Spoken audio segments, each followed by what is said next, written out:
سید المرسلین خاتم النبیین رحمت للعالمین سیدنا و مولانا محمد رسول رب العالمین وعلى آله وصحبه أجمعين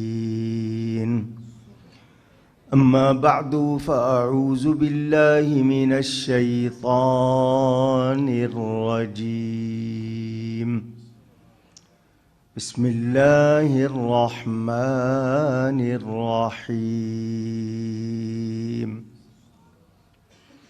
وَأَمَّا بِنِعْمَةِ رَبِّكَ فَحَدِّثْ صدق اللہ العلی العظیم۔ برکت حاصل کرنے کے لیے محبت کے ساتھ ایک مرتبہ دروشی پڑھ لیجئے۔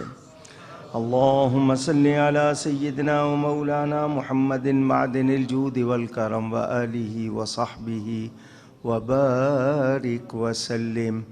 الصلاة والسلام عليك يا رسول الله وعلى آلك وأصحابك يا حبيب الله۔ حمد و صلات کے بعد قرآن کریم کی ایک آیت برکت حاصل کرنے کے لیے آپ کے سامنے تلاوت کی ہے۔ اس ادارے میں پہلی مرتبہ آیا ہوں۔ محترم الحاج محمد نوید حیدری صاحب نے یاد فرمایا اور پہلی مرتبہ بلکسر انہوں نے مجھے بلایا تھا۔ اسی وقت میری پہلی ملاقات خالد صاحب سے ہوئی تھی۔ اس کے بعد ان سے مختلف اجتماعات میں ملاقات ہوتی رہی۔ وہ بہت جلدی چلے گئے۔ اللہ تعالیٰ کی رضا، اللہ کی قضا، اللہ تعالیٰ ان کی مغفرت فرمائے۔ انہوں نے جو خدمت کی، اللہ اس پر ان کو بہترین اجر عطا فرمائے۔ ثناخوانی کے حوالے سے وہ ایک اپنا منفرد انداز اور پہچان رکھتے تھے، اور انہوں نے آگے اس کو کتنا پھیلایا، کتنوں کو سکھایا۔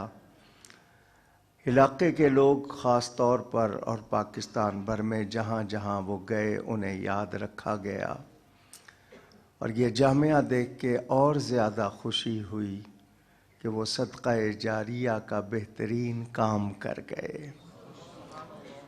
اللہ تعالیٰ اس ادارے کو سلامت رکھے اور یہاں سے لوگ دین سیکھ کر آگے پھیلاتے رہیں اور ان کو قبر میں اس کا فیض پہنچتا رہے۔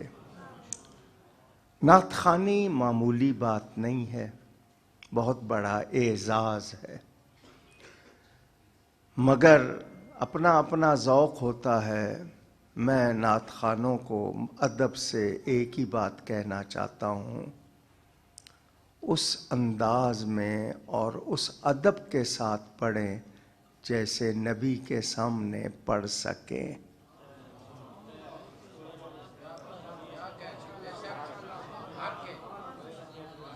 بس اتنی بات۔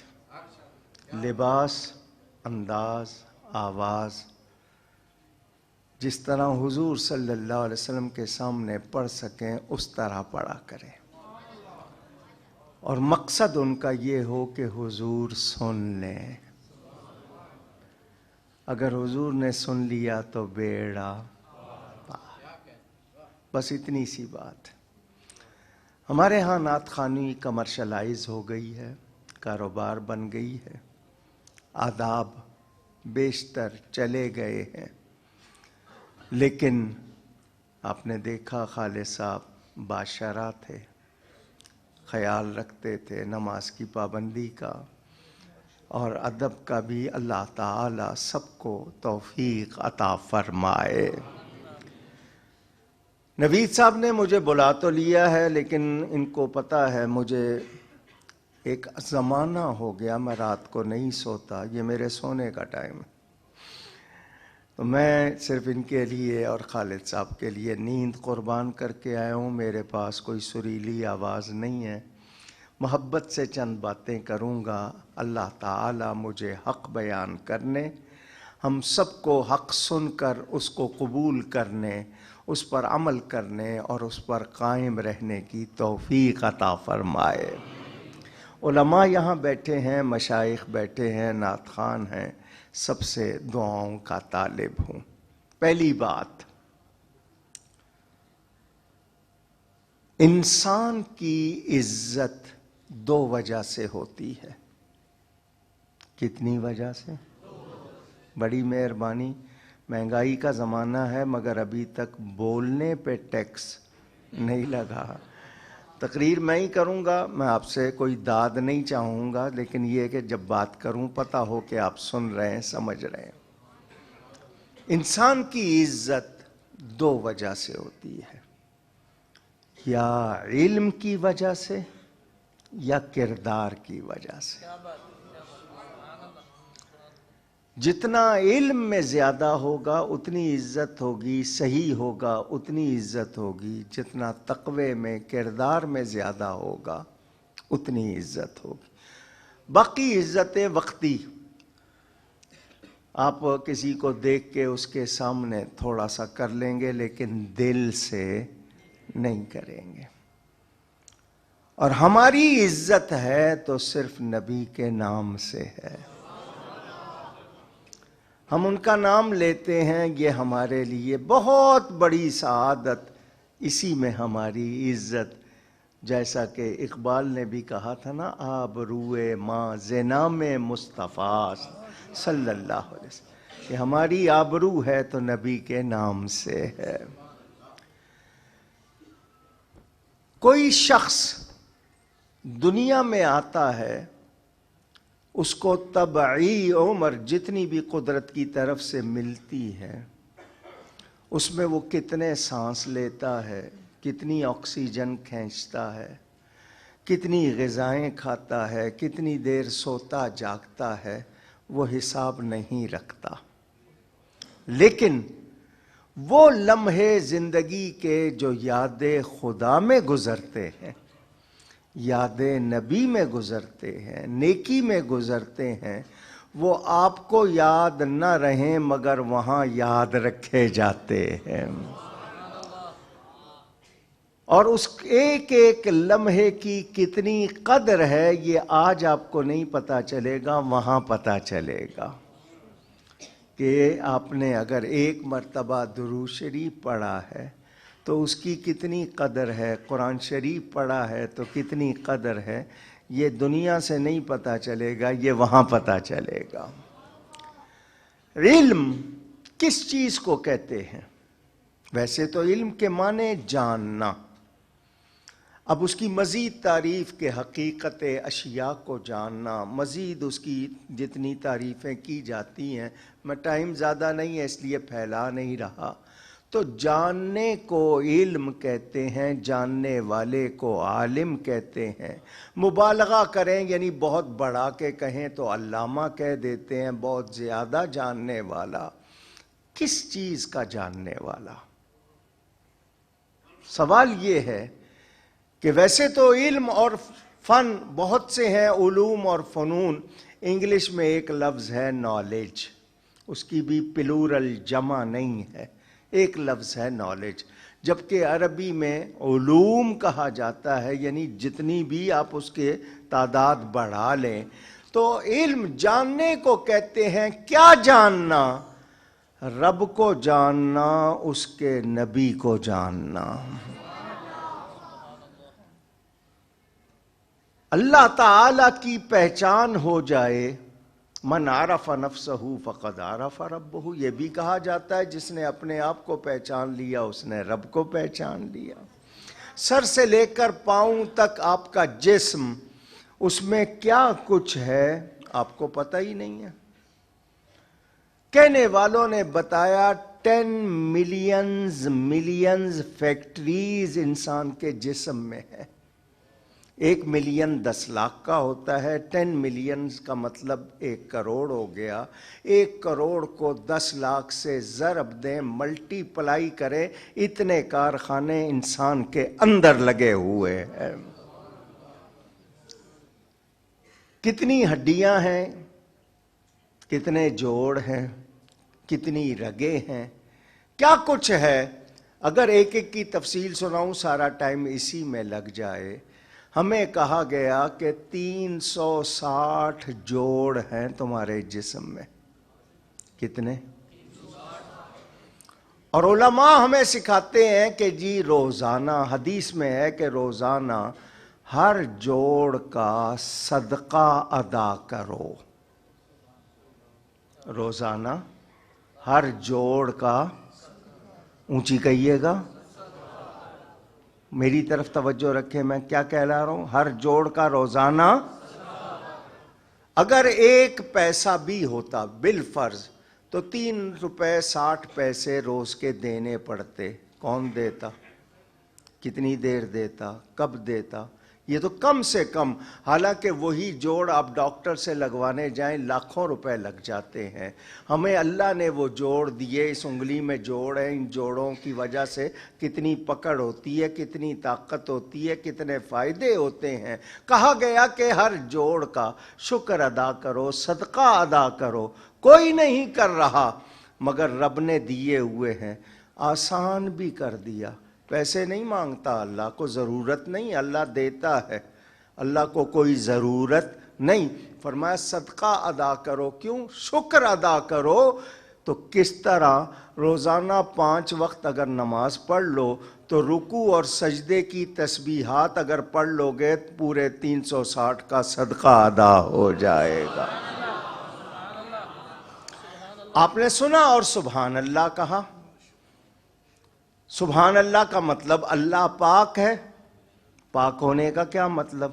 کوئی میل لگ گئی تو ہم پاک ہو گئے، کوئی گناہ کیا ہم نے توبہ کی تو پاک ہو گئے۔ اللہ کے پاک ہونے کا کیا مطلب؟ جیسا اللہ پاک ہے کوئی اور پاک، یہ جو ظاہری پاکی ہے اس کے پاکی سے بھی وہ پاک ہے۔ وہ کیسا پاک ہے؟ اپنی شان کے لائق۔ آپ کو کہا گیا سبحان اللہ کہو، 1 مرتبہ سبحان اللہ کہو گے 90 نیکیاں مل جائیں گی۔ جنت میں آپ کی طرف سے ایک پودا لگ جائے گا۔ آگے سلسلہ یہ چلتا رہے گا۔ کتنا ثواب ہوگا 1 مرتبہ سبحان اللہ کہنے کا آپ کو اندازہ نہیں۔ تو آپ بار بار کہتے ہو اللہ پاک ہے، اللہ پاک ہے، تو آپ کے کہنے سے اللہ پاک ہوتا ہے؟ یا آپ کے کہنے سے اس کی پاکی میں کوئی کمی بیشی ہوتی ہے؟ نہیں۔ انعام کیا ملتا ہے؟ سبحان اللہ کہنے والے، مجھے پاک کہنے والے، آ میں تجھے پاک کر دوں۔ اب یہ میں نے جھلکیاں دکھائی ہیں، میں زیادہ تفصیل میں نہیں جاؤں گا۔ اگر علم ہوگا تو بتائیے عمل بڑھے گا یا نہیں بڑھے گا؟ تو یہ مدرسے آپ کے احسان کرنے والے، آپ کے محسن ہیں کہ آپ کو سکھا دیتے ہیں، آپ کے عمل میں اضافہ ہوتا ہے، وہ چیز پھیلتی ہے، معاشرے میں ماحول بہتر ہوتا ہے۔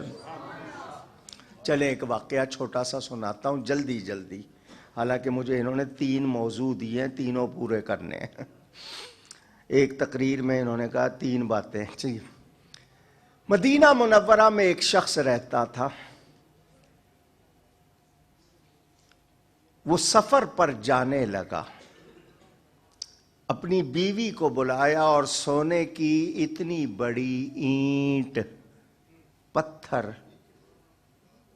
بیوی کو دیا کہ یہ لے لو، میں سفر پر جا رہا ہوں۔ اس زمانے میں سفر اونٹ گھوڑوں پہ یا پیدل ہوتا تھا، راستے میں جنگل سے گزرنا، بیمار ہو جائے کوئی ڈاکٹر حکیم نہیں ملتے تھے، بہت مشکل تھے معاملات۔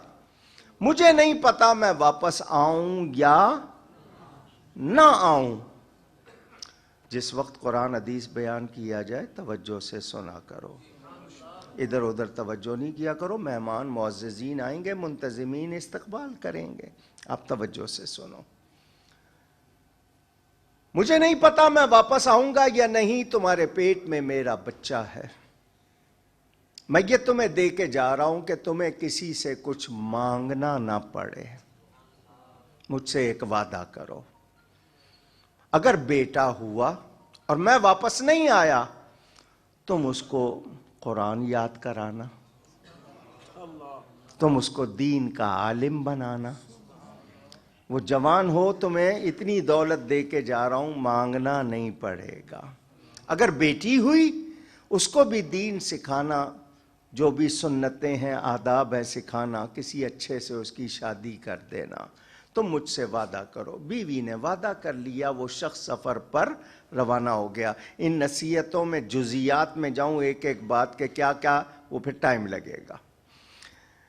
وہ سفر پر چلا گیا، وہاں اس کو مشکل پیش آ گئی، قید ہو گیا۔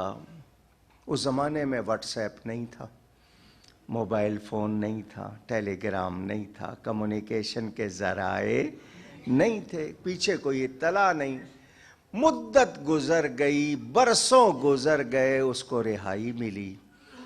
وہ اب روزانہ وہاں سوچ رہا ہے، پتہ نہیں میرے بچہ ہوا یا بیٹی ہوئی، بیوی نے میرے بعد کہیں مفقود الخبر مجھے کہ جس کی کوئی خبر نہ ملے، کہیں دوسری شادی نہ کر لی ہو، کیا بنا کیا نہیں بنا، وہ روز یہی سوچتا تھا۔ ادھر بیوی کہ پتہ نہیں وہ زندہ ہے یا نہیں ہے۔ تاہم برسوں کے بعد وہ شخص مدینہ منورہ واپس آیا۔ جس دن پہنچا جمعہ کا دن تھا، صبح کے ٹائم وہ مدینہ منورہ پہنچا۔ اس نے کہا کہ گھر بعد میں جاؤں گا، پہلے روضہ رسول پر سلام کر لوں۔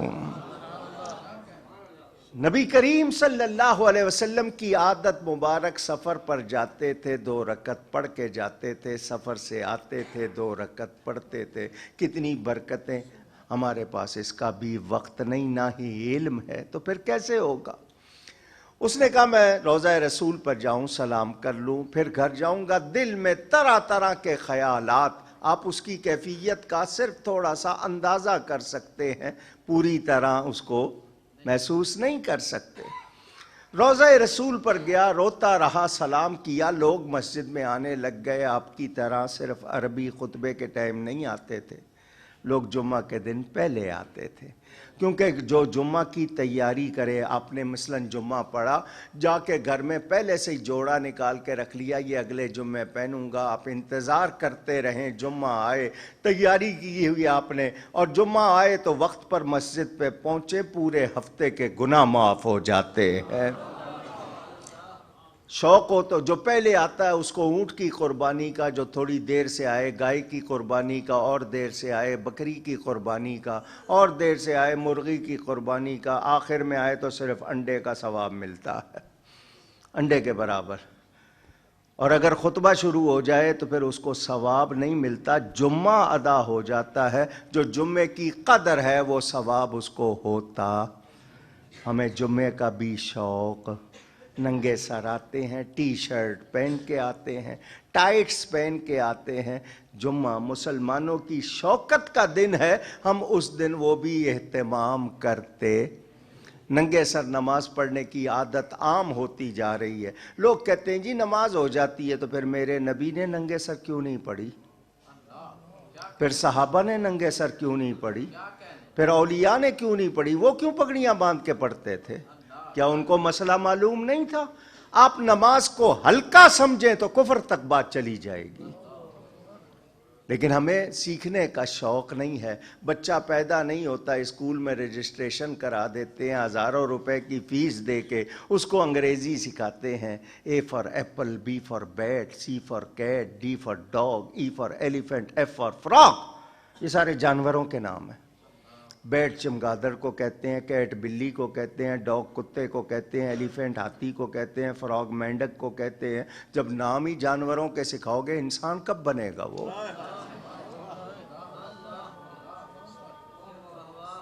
کچھ اندازہ ہے آپ کو؟ ہمیں کہا گیا بچہ بولنا شروع کرے تو اس کو اللہ کا نام سکھاؤ، جب پورا بولنا لگے اس کو پورا کلمہ یاد کراؤ۔ ہم اس کو انگریزی سے شروع کراتے ہیں تو وہ صرف انگریزی زبان ہی نہیں سیکھتا، وہ انگریزیت بھی سیکھ لیتا ہے۔ انگریزی زبان سیکھنا بری بات نہیں ہے، کوئی بھی زبان سیکھنا بری بات نہیں، مگر آپ کو پہلے اپنے ایمان کی معلومات ہونی چاہیے۔ قرآن شریف پڑھانے کے لیے کیا ہے آپ کے ہاں اہتمام؟ کیا کی عزت کرتے ہیں آپ قرآن پڑھانے والے کی؟ میرے امام اعظم ابو حنیفہ نام ہے نعمان بن ثابت، یہ بھی اکثر کو معلوم نہیں ہے، رضی اللہ تعالی عنہ۔ اپنے بچے کو استاد کے پاس بٹھایا، اس نے سورہ فاتحہ پڑھائی آج سے 1350 سال پہلے۔ امام اعظم نے اس زمانے میں سورہ فاتحہ پڑھانے پر استاد کو 5000 درہم پیش کیے۔ کتنے؟ اس زمانے کے 5000 آج کے کروڑوں کے شمار ہوگا۔ استاد نے کہا حضرت میں آپ کا شاگرد ہوں، آپ کا غلام ہوں، میں نے بچے کو فاتحہ پڑھائی۔ فرمایا تجھے نہیں پتا، مجھے پتا ہے تو نے میرے بچے کو کیا پڑھا دیا، اس کی قدر تو نہیں جانتا، میں جانتا ہوں۔ اللہ یا رسول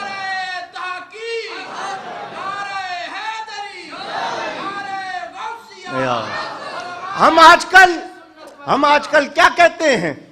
اور جی مولوی بنے گا تو کھائے گا کہاں سے؟ اور دوسری طرف آپ کہتے ہو مولوی کھاتے بہت ہیں۔ ایک بات کرو نا، ایک طرف کہتے ہو مولوی کھاتے بہت ہیں، دوسری طرف کہتے ہو مولوی بنے گا تو کھائے گا کیا؟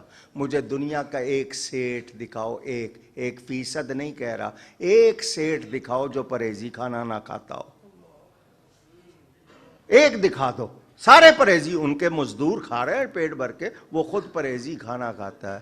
اور مولویوں کو دیکھو حلوے کھاتے ہیں، نبی کا نام لیتے ہیں تو اللہ غذائیں بھی عمدہ کھلاتا ہے۔ سمجھ آ رہی ہے بات؟ پوچھ رہا ہوں آپ سے، علم کی قدر سیکھو۔ ردینا قسمت الجبار فینا لنا علم وللجہال مالو۔ میں اس کا ترجمہ نہیں کروں گا، یہ مولا علی کا ارشاد ہے، آپ لوگ ناراض ہو جائیں گے۔ علم کی کیا شان ہے؟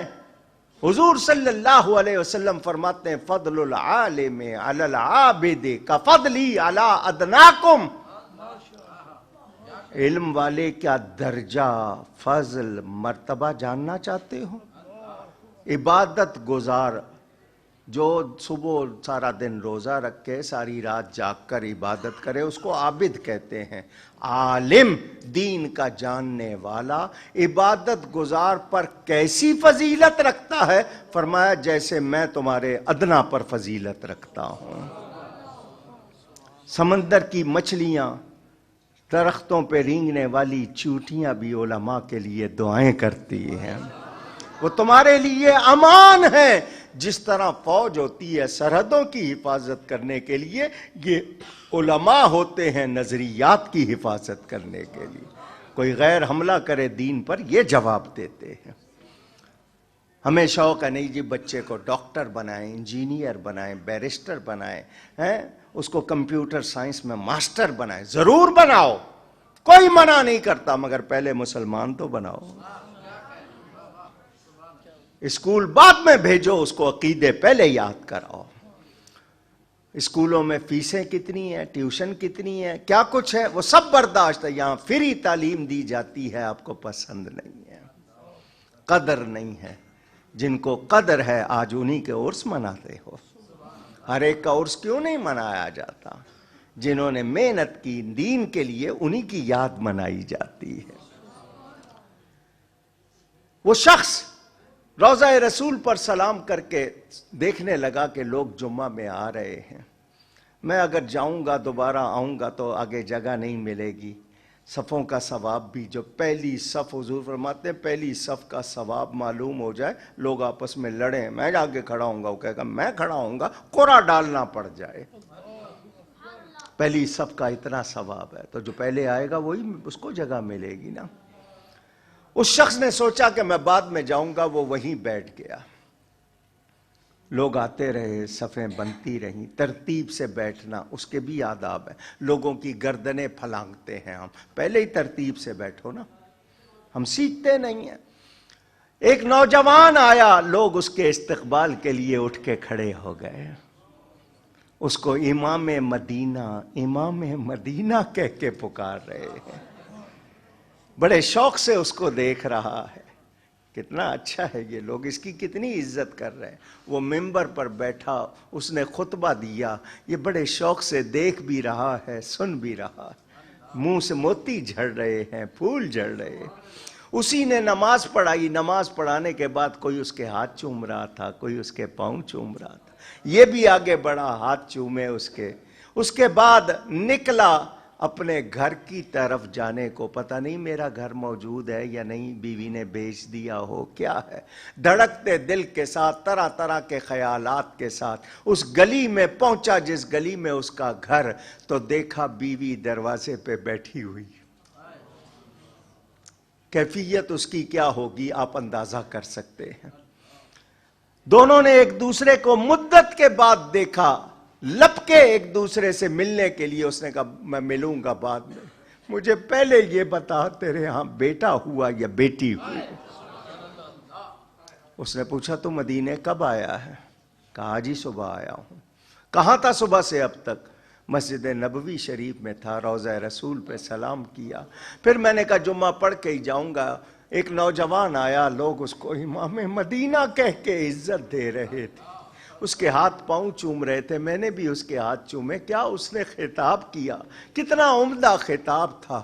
اس نے کہا وہ کوئی اور نہیں، وہ تیرا ہی بیٹا تھا. اللہ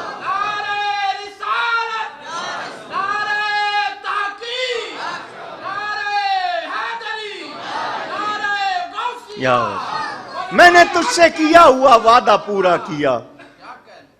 میں نے آج اپنے آپ کو ایسا کیا کہ میری نگاہیں تیرے سامنے جھکی ہوئی نہ ہوں. وہ تیرا ہی بیٹا ہے.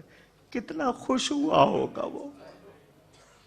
بیٹا عالم ہو گیا، لوگ اس کو امام مدینہ کہہ رہے ہیں. ربیعۃ الرائے اس کا نام. کچھ لوگوں نے ابو زرع لکھا، امام مالک کے استاد. سن رہے ہیں آپ؟ عزت ہوتی ہے دنیا دار کی. آپ عزت صرف دیکھتے ہوئے کرو گے اور بعد میں کہو گے آرام کا پیسہ ہے، وہ پتہ نہیں کتوں کٹھا کیتا ہے، اس طرح کی باتیں کرو گے. عالم سادہ سا بھی ہوگا، آپ سلام ضرور کرو گے ادب سے. مدرسے میں آؤ گے، آپ دیکھو گے طلباء استاد کے ہاتھ پاؤں چوم رہے ہوں گے، ادب کر رہے ہوں گے. کالج میں جاؤ گے تو دیکھو گے طلباء استاد کا گریبان پکڑ رہے ہوں گے. فرق ہے یا نہیں ہے؟ ہمارے اسکول کالجوں میں جو ماحول ہو گیا، میں آپ کو اسکول کالج جانے سے روکتا نہیں. لوگ بہت کہتے ہیں نو نالج وداؤٹ کالج. سنو، کس کو نالج کہتے ہیں؟ جس نے رب کو نہیں پہچانا، نبی کی قدر نہیں پہچانی، وہ کیا جاننے والا ہے؟ اس نے کیا جانا؟ اگر آپ کہو گے جاننا تو جانوروں کو بہت کچھ. آپ نے دفنانا کہاں سے سیکھا ہے؟ قرآن میں ہے نا، کوے سے ہی سیکھا تھا نا. حابیل اور قابیل کا واقعہ سنا ہوا ہے. انجیکشن مچھروں سے سیکھا ہے آپ نے. جانوروں سے کتنی چیزیں سیکھی اور کتنی دوائیں آج تک جانوروں سے بن رہی ہیں، آپ کھا رہے ہو. تو میں بتانا یہ چاہتا ہوں، علم والے کی جو شان ہے اس کا آپ اندازہ کر سکتے نہیں.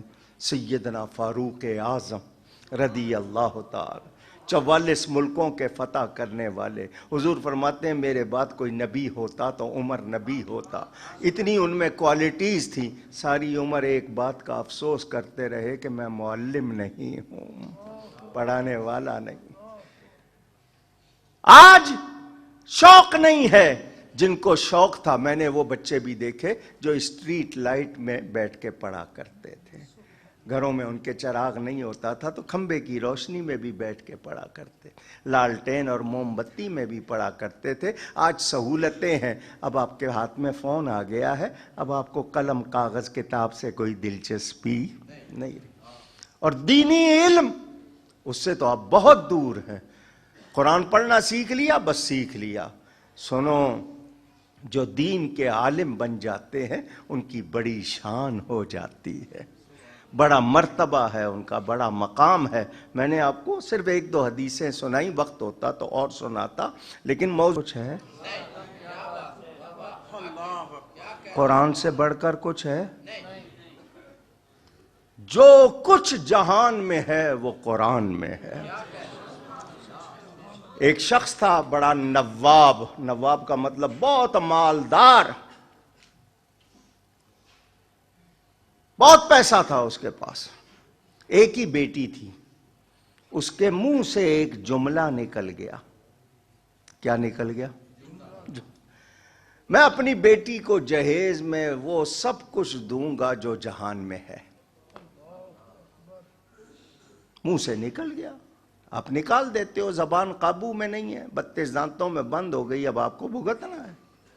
اسی لیے کہا گیا حافظ اللسان، جو اپنی زبان کی حفاظت کرتا ہے جنت اس کی راہ دیکھ رہی ہے. پوری حدیث سنا دیتا ہوں.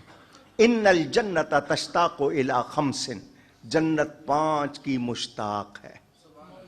کتنے کی؟ ہاتھ اس طرح نہیں دکھا رہا، کوئی ناراض نہ ہو جائے. کتنے کی؟ 5 کی مشتاق ہے. یعنی اس کو شوق ہے کہ میرے اندر یہ 5 آئیں. سب سے پہلا تال القرآن، سب سے پہلا وہ جو قرآن کی تلاوت کرتا ہے. قرآن کی جو تلاوت کرتا ہے جنت اس کی مشتاق ہے. شوق ہو اللہ کا کلام، جھوٹی خبروں والا اخبار پیسے دے کے پڑھتے ہو نہار منہ، کلیجے پہ جا کے خبریں لگتی ہیں، یہ ہو گیا وہ ہو گیا، اور پھر پیسے دے کے پڑھتے ہو، تکلیف بھی اٹھاتے ہو. قرآن کا ایک حرف پڑھتے ہو 10 نیکیاں مل جاتی ہیں. الف لام میم 3 حرف ہیں، صرف اتنا پڑھنے پر آپ کو 30 نیکیاں مل جاتی. تو جنت مشتاق ہے کس کی؟ جو قرآن کی آواز آئے. نہیں، سب کی نہیں آئی. کیوں کہلوایا ہے روزانہ قرآن پڑھا کرو، جتنا ہو سکے، بھلے 10 آیتیں پڑھو مگر پڑھا کرو، پڑھا کرو. ہم نے تذکروں میں پڑھا وہ ہستیاں جو ایک ایک رکعت میں پورا قرآن پڑھا کرتے تھے، ان کو شوق تھا. اور قرآن کا حافظ جب جنت میں جائے گا، صحیح العقیدہ حافظ جو اس کی قدر کرنے والا، اللہ فرمائے گا قرآن پڑھتا جا، درجے چڑھتا جا. شان ہے یا نہیں؟ کچھ لوگوں کے سروں پر نور کے تاج ہوں گے، نور کے تاج. دوسرے دیکھ کے ہیں اتنا شاندار تاج، کیا کیا تھا تم نے؟ وہ کہیں گے ہم نے اپنے بچوں کو قرآن یاد کرایا تھا، جس کو آپ حافظ بننا کہتے ہیں، حافظ قرآن بنایا تھا. تو جنت اس کی مشتاق جو قرآن کی تلاوت. دوسرا حافظ اللسان، جو زبان کی حفاظت کرے. انسان پر سب سے زیادہ آفتیں اس کی زبان کی وجہ سے آتی ہیں. کتنے ہو گئے؟ 2. تیسرا وہ مطعم الجیعان، بھوکوں کو کھانا کھلانے والا. آپ لقمے چھینتے ہو، پیر صاحب کے پاس آتے ہو، پیر صاحب کو تعویذ دو، میرے پڑوسی کی دکان بہت چلتی ہے، میری نہیں چلتی، اس کی ٹھپ ہو جائے، میری چلے. یہی کرتے ہو نا آپ؟ کہو اس کی چلتی ہے میری بھی چلے. یہ کیا مطلب کہ اس کی ٹھپ ہو جائے؟ تعویذ مانگتے ہیں اسی کے لیے. مرید ہوتے ہی اس لیے ہے کہ کاروبار میں فائدہ ہوگا. مرید اس لیے نہیں ہوتے کہ اللہ کی راہ دیکھیں گے، جنت میں جانے کا سامان کریں گے. حافظ اللسان مطعم الجیعان، کتنے ہو گئے؟ 3. چوتھا مکسل عریان، جو ننگے کو کپڑے پہنائے. آج کل تو کپڑے اتارنے کا رواج ہے، پہنانے کا رواج نہیں ہے. دوسروں کو ننگا کرتے ہیں، آپ پہناتے نہیں، اور خود آپ کے اپنے بچے ننگے ہونے، عورتیں ننگی ہو گئیں، بچے ننگے ہو گئے. وہ باہر والے تو غریب لوگ ہیں نا، امریکہ یورپ والے بہت غریب لوگ ہیں، ان کے پاس اتنے پیسے نہیں ہیں کہ پورے کپڑے پہنے. آپ کے پاس تو ہے نا. کیا ہو گیا آپ کی عورتیں اور بچے پورے کپڑے نہیں؟ آپ چھوٹی بچی کو جب سلیو لیس بغیر بازو کے یا صرف فراق پہناتے ہیں ٹانگیں ننگی، تو اس کو آپ عادت ڈال رہے ہیں نا. کیوں ایسے کپڑے پہناتے ہیں؟ ان کی تربیت غلط ہوگی تو پھر بڑے ہو کے وہ اچھے نہیں بنے. کتنے ہو گئے؟ کافی ہے؟ پانچواں بھی بتاؤں؟ شوق ہے سب کو ہے؟ ومن صلی علی حبیب الرحمن، اور پانچواں وہ جس کی جنت مشتاق ہے، جو اللہ کے حبیب پہ درود و سلام بھیجتا. اللہ محبت سے پڑھو، صلی علی نبینا صلی علی محمد صلی علی شفیعنا صلی علی صلی اللہ علیہ وسلم. کچھ سمجھ آ رہی ہے بات؟ پوچھ رہا ہوں آپ کو. تو علم حاصل کرنا مدرسے میں آ کے، جب بچہ چلتا ہے گھر سے دین کا علم سیکھنے کے لیے، فرشتے اس کا استقبال کرتے ہیں، ایک ایک قدم پر راحتیں برکتیں ملتی ہیں. تو اپنے بچوں کو یہ جامعہ بنا کے گیا. بچہ پڑھے گا، پڑھنے والے کو، پڑھوانے والے کو، خود استاد کو، بنانے والے کو، حصہ لینے والوں کو، یہ چلتا رہے گا. وہ پڑھے گا آگے، جب تک قرآن پڑھے گا آگے اور پڑھائے گا، ان سب کے برابر اس کو ثواب ملے گا جس نے بنایا ہے.